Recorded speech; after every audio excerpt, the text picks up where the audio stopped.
What if I told you that hidden deep within the land of Burkina Faso, where villages sleep under a sky of endless stars, a storm was rising in the shadows? Children, the very heartbeat of the nation, were being stolen in the dead of night. Families woke to silence where laughter once lived. Mothers clutched empty blankets. Fathers searched the forests, only to return with broken hearts. At first, they thought it was fate, perhaps accidents, perhaps the wilderness. But soon, a darker whisper spread like poison through the air. They are being taken, sold like cattle, shipped across oceans to serve strangers who see them not as children, but as profit. Fear turned to rage. Rage collapsed into hopelessness. Parents barred their doors. Villagers stayed awake at night, but still the van came. A white van, faceless men at the wheel, moving silently across dirt roads like ghosts. It promised food to the hungry, hope to the desperate, and safety to the innocent. Then it swallowed them whole, and they vanished into the darkness. Most people accepted it as another curse of poverty. The police looked the other way. Officials pretended not to hear the cries, but one man refused to stay silent. His name was Captain Ibrahim Traoré. To some, he was just a soldier. To others, he would become a lion who roared against slavery. When he first heard the stories, he did not dismiss them. He walked into the villages himself, looked into the tearful eyes of mothers, listened to the trembling voices of fathers, and felt their pain like it was carved into his own chest. These children were not statistics, not faceless numbers. They were the spirit of the land, the future of Africa. And in that moment, he made a vow so fierce that it burned through his very being. No child of Burkina Faso will ever again be sold like cattle. No son or daughter of this soil will be chained. As long as I breathe, they will be free. But vows are easy. Action requires sacrifice. Traore knew this was not a small gang. This was an international network.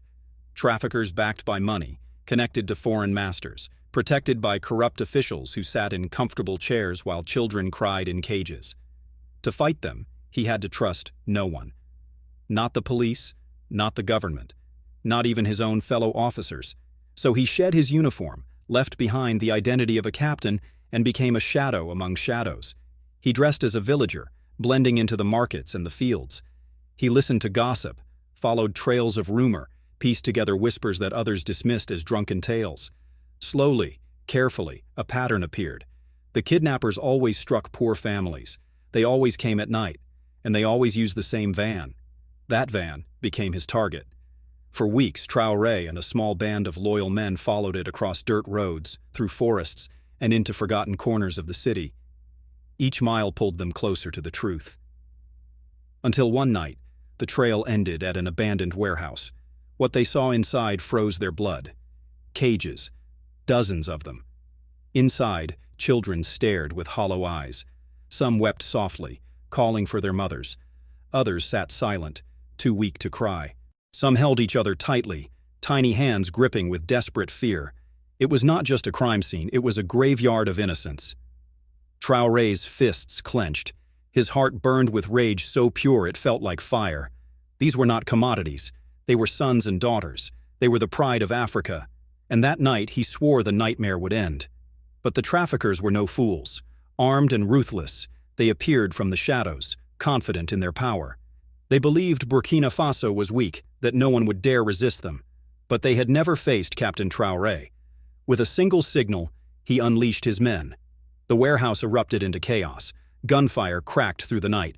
Bullets clashed against walls, and the cries of children mixed with the screams of criminals. Some traffickers tried to flee, others fought with blind fury, but none escaped. Traoré himself caught the ringleader, a tall man in a black suit, with cold eyes and an accent that betrayed he was not from Burkina Faso. When captured, he confessed without shame. "We sell them to rich families abroad," he sneered. "They pay millions. Children are our gold." The words were poison. Traoré's eyes blazed with fury.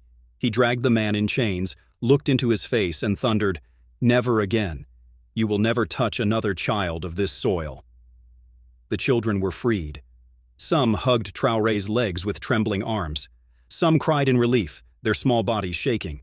Others whispered broken words of gratitude. Thank you. That night, Captain Traore became more than a soldier. He became a father to the fatherless, a shield to the weak, a living symbol of hope. When he returned to the villages with the rescued children, the scene was unlike anything the people had ever witnessed. Mothers fell to their knees, sobbing tears of joy as they embraced their little ones. Fathers raised their hands to the sky, thanking God. Songs erupted in the streets, and for once, hope defeated fear. But Traoré did not celebrate. For every criminal caught, he knew 10 more remained in the shadows. This was not just a local crime, it was an international empire stretching across Africa, Europe, America. Men in suits and ties profiting from the suffering of children. Yet something had changed. The people now believed. Courage spread like wildfire. They had seen the lion roar, and they knew they were not alone. Journalists rushed to tell the story. Headlines screamed of the captain who had crushed a trafficking ring. His name echoed in the streets. Protector of children, shield of Africa. Even his critics stood in awe. For the first time in years, Burkina Faso felt alive with hope. But far away, powerful men ground their teeth in fury. They had lost millions. Their secret trade was exposed, and so they plotted against him. Threats were whispered across borders. Assassins were rumored to be sent. But Traoré did not care. For him, it was never about money. It was about dignity, about justice, about the soul of his nation. He spoke to the people with fire in his voice. No child will ever again be stolen from our soil. We are free. We are not slaves. His words shook not only Burkina Faso, but all of Africa. Other leaders watched him with awe. Could this man spark a new Africa? An Africa that protects its children, rejects foreign chains, and rises with dignity?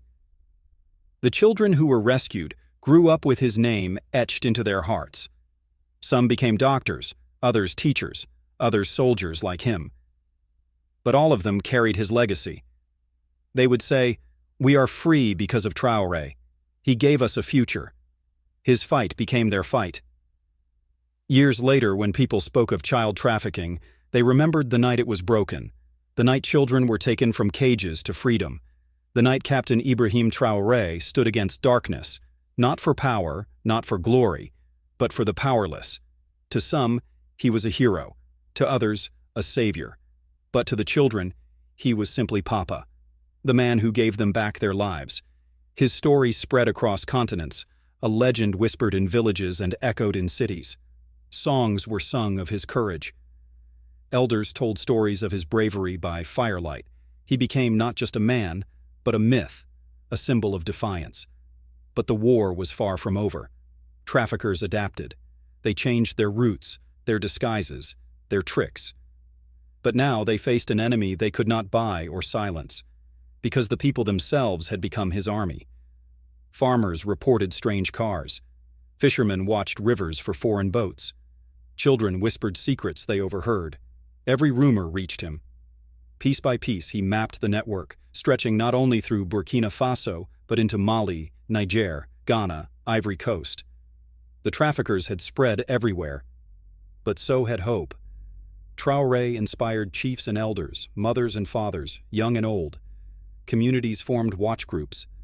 Villagers stayed awake at night. Children were guarded like treasure. The kidnappers began to fear the villages. They began to fear the name Traoré. One night, a truck filled with cages tried to sneak across the border. The traffickers thought they were invisible. But Traoré's men were waiting in the trees. With a roar of gunfire, tires burst, engines died, and once again the children were freed. Justice had struck again. Traoré's name rose higher, now spoken across Africa. He was no longer just a captain.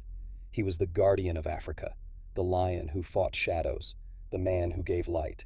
Children drew his face in the sand. Women sang his name in fields. He became a legend while still alive. But legends attract enemies. Across oceans, traffickers cursed his name. They sent messages, "Stop, or you will pay." He only laughed. "Let them come. We do not fear evil." His courage was a shield, and his shield became the people's. Young men joined the army. Young women joined the cause. It was no longer just his battle. It was the battle of a nation. Slowly the tide turned. Kidnappings decreased. Networks collapsed. Traffickers lost power. Parents could breathe again. Children played freely in the streets. Villages sang at night without fear. But still, Traore did not rest. Evil never sleeps, he told his men. He trained them harder. He warned the people, protect your children like gold. Do not trust strangers. Do not remain silent. His voice became the voice of protection, his mission the mission of all. Little by little, Burkina Faso became unbreakable. One day an old woman approached him with trembling hands. My grandson was taken, she whispered. You brought him back. Now he lives. You gave him back to us. With tears in her eyes, she kissed his hands. Traore bowed his head humbly. I only did my duty, he said. But the woman shook her head. No, you gave us hope. You gave us back our children. That was his true reward. Not medals, not applause, but the smiles of children and the tears of grateful parents.